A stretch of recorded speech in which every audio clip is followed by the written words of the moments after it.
Hey Watch Fam, this is Sam Bowden. I wanted to do a review of I feel, underappreciated watch in the Rolex lineup.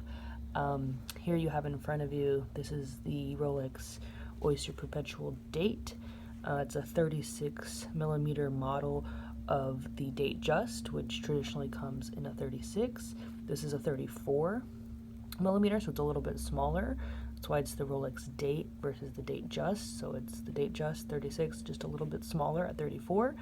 But otherwise, it's exactly the same. This is the model number 115200. I've had it for a couple of months now, just kind of getting used to it being my everyday watch. It was an engagement gift from my fiance, and just want to kind of give it a review, see how it looks and feels. This has the blue sunburst dial. You can really see it when it gets in the sun. It's absolutely gorgeous outside. If I get a little closer to the camera, you can really see the blue and the sunburst lines reflecting the light. Of course, you have your Cyclops here at the 3 o'clock. And each of the markers and the hands, as well as the crown, are all 18 karat white gold, so they won't tarnish or varnish. And then the hands, as well as the hour markers, except for the crown and the Cyclops lens, are all filled with chromalite. The bezel is smooth, high polish.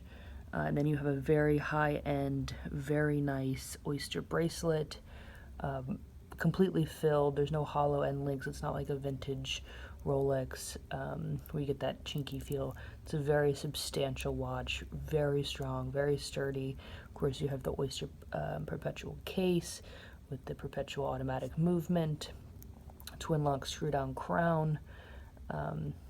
So you never have to worry about sand or water getting into it. It's water resistant up to 100 meters or approximately 300 feet. A really beautiful detail is the Rolex inscription around the edge. See if I can get it to pick up. You can see it a little bit there near the 3 o'clock. But yeah, it goes all around the inside edge of the bezel. Is all high polish Rolex finish. And then, yeah, getting back to the oyster bracelet, so you have polished center links, brushed outer links. The edge of the outer links are also high-end polish. You have a sports folding clasp. Inside you have high-end polish as well. The bead closes and you just lift on the trigger to disengage, re-engage. Just like all of the high-end Rolex pieces, you also have the 5 millimeters of adjustment here. I usually keep it in versus taking it out, which makes it a little bit longer. I keep it in because I have a bit of a smaller wrist. 34 millimeters used to be a standard men's watch size. It became a little bit larger to a 36 as a standard watch size, so when I see people say that 36 is for women or 34 is for women, I tend to laugh because they don't know their watch history. These are standard men's watch sizes. The bigger is better, bigger. Watches is a late 20th century, 21st century phenomenon, and it's finally, thankfully, starting to curb. 40 is about standard size for men now. No more of those gargantuan 45, 50 millimeter watches. I think they're hideous. So I think this 34 is a really good size. And like just for reference, when you slide it on the wrist, I wear it on my right wrist. I'm ambidextrous like that. Fold it, close it. It fits really well. It looks great, fits well. I couldn't be more happy with it. I'll give it an A-. The only thing I don't love is the chromalite lume. Unless I charge it in the sun for hours, but I usually wake up around 5:30 or 6 every day, and I every day go to check my watch because I sleep in it to keep the perpetual motion going. It rarely shows up. I can barely make out the time if I can.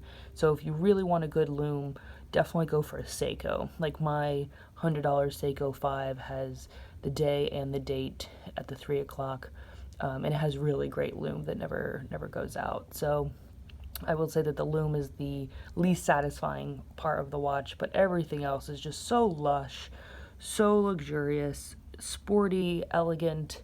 It is an everyday watch, a dress watch, and you know, it's also got this kind of sporty element to it. So this is my everyday watch.